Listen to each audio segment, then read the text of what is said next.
The Vegas Golden Knights have yet to lose in regulation through 6 games.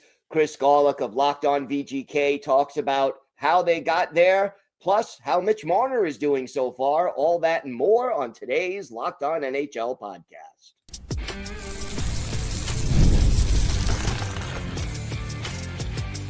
You're Locked On NHL, your daily podcast on the National Hockey League. Part of the Locked On Podcast Network, your team every day. Gil Martin here. Welcome, everybody, to today's episode of the Locked On NHL podcast, part of the Locked On Podcast Network, your team every day. I want to thank everyone who makes Locked On NHL your first listen every day. Don't forget to subscribe on YouTube or wherever you listen to podcasts so you never miss an episode. Today's episode is brought to you by FanDuel. Download the FanDuel app now by visiting FanDuel.com and win $300 in bonus bets if your first $5 bet wins. It is my pleasure to welcome back to the show the co-host of Locked On Vegas Golden Knights, Chris Gawlik. And Chris, you got to be happy with a 4-0-2 start through 6 games, and Vegas is leading the NHL in goals scored. Yeah, Golden Knights and the New York Islanders separated by just 6 points on this young season, Gil. So just wanted to remind you about that. But yeah, no, listen, the Golden Knights, fast starts are the MO of Coach Cassidy since the Golden Knights and Bruce Cassidy have formed their partnership, I guess we can say it like that. First couple of games for Vegas, definitely a little slower starts, coughed up a lead against LA, and then that weird game against San Jose where Nedeljkovic felt like playing the puck weirdly and giving up a half-court jumper to Jack Eichel. But outside of that, in the Seattle game, you're starting to see improvements as far as a 60-minute effort by the Golden Knights, and obviously Saturday's game against the Calgary Flames was an example of such. Is there anything that surprised you so far in this fast start? I mean, people are going to say, look at Dorofeev, but that doesn't surprise me one bit. People are going to look at Eichel and his 15 points, more on that in the next segment. And, you know, that may be a bit of a surprise. Mark Stone and his 13 points. Hopefully he doesn't have a lingering injury as a result of an awkward fall last night. But really, there's not a lot of surprises. I mean, I guess maybe the third segment is a surprise also with the Carter Hart signing. Right. But the defense kind of holding it together might actually be the surprise without a healthy Alex Pietrangelo. Noah Hannafin's been out for the last few games, and the defense and the goaltending is getting it done. So that's probably my surprise right now. You mentioned Jack Eichel. I mean, he's been on fire. What is he on, like 186-point pace or something like that? If he skips the last 10 games. Yeah, right. Talk to me about what has made him so effective this season so far. It's progression, I think. It's the evolution of a superstar right now.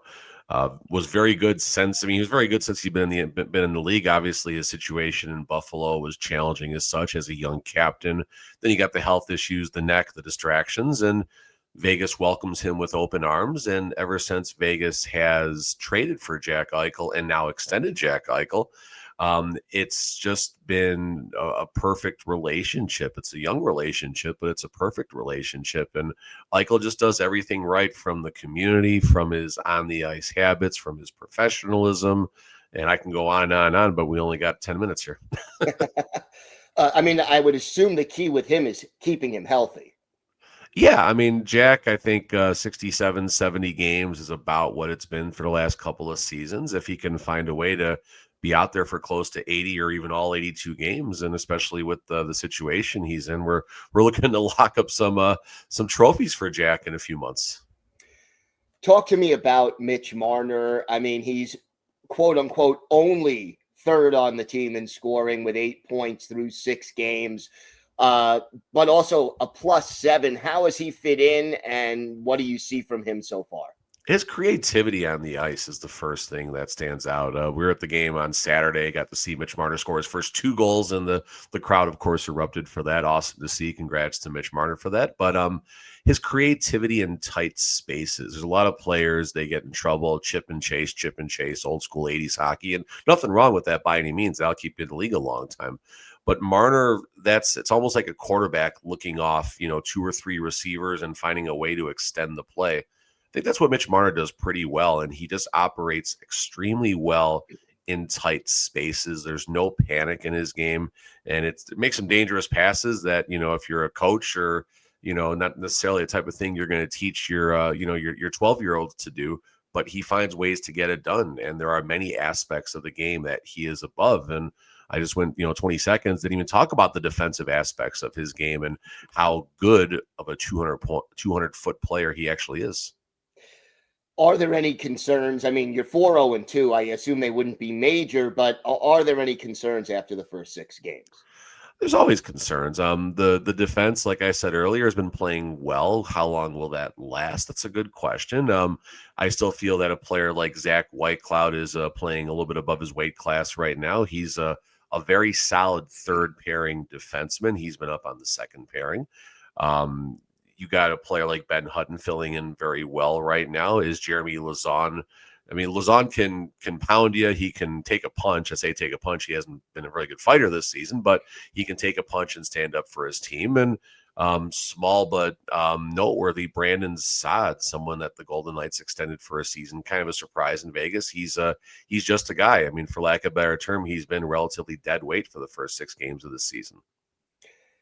Talk to me about the goaltending. I mean, the team is scoring so much, it doesn't need its goalies to be perfect.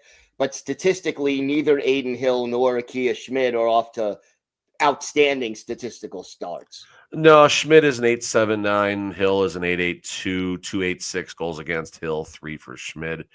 Hill's last couple of starts have been fine. Even, he got injury or pulled early. You can say however you want. Tuesday, the last time he played the Flames.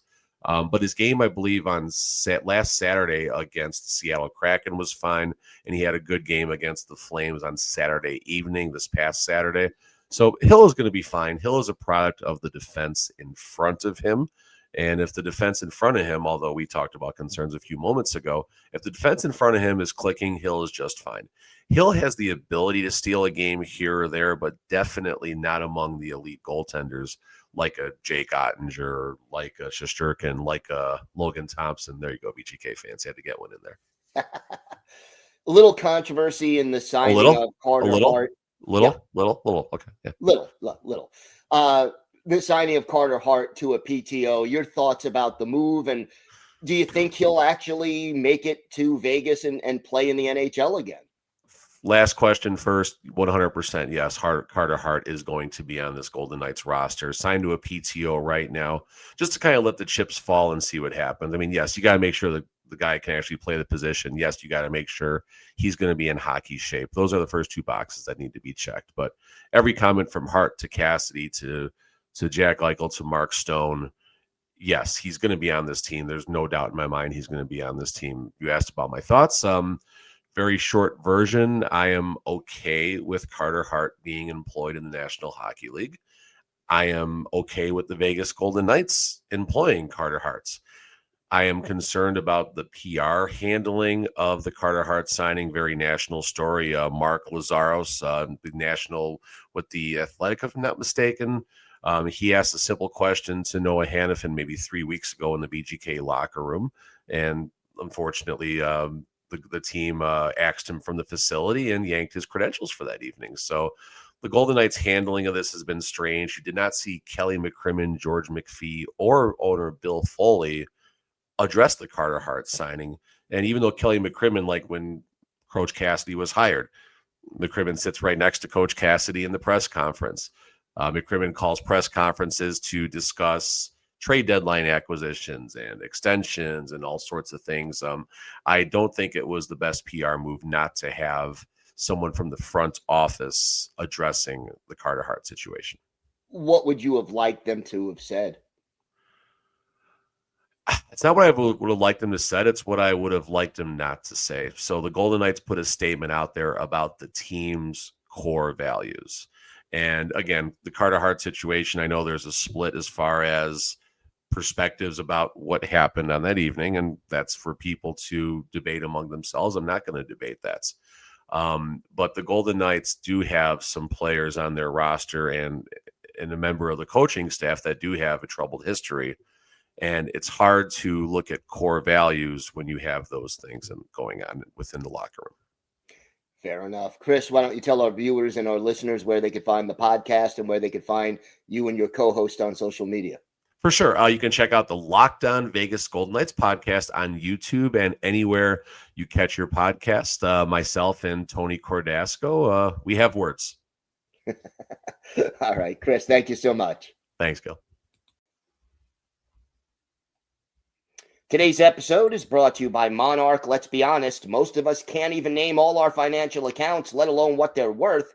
Between 401k, savings, and investments, it's easy to lose track, and that can mean leaving money on the table. That's why I started using Monarch, an all-in-one personal finance tool that brings your entire financial life together in one clean, easy-to-use interface on your laptop or your phone. I love the fact that if you and your significant other share accounts, Monarch can help you both stay on the same page. And Monarch's visual dashboards and smart tools make it so much easier to understand where my money's going and how to make it work harder for me. So don't let financial opportunities slip through the cracks. Use code LOCKEDONNHL at monarch.com for 50% off your first year. That's monarch.com. Code LOCKEDONNHL for half off your first year.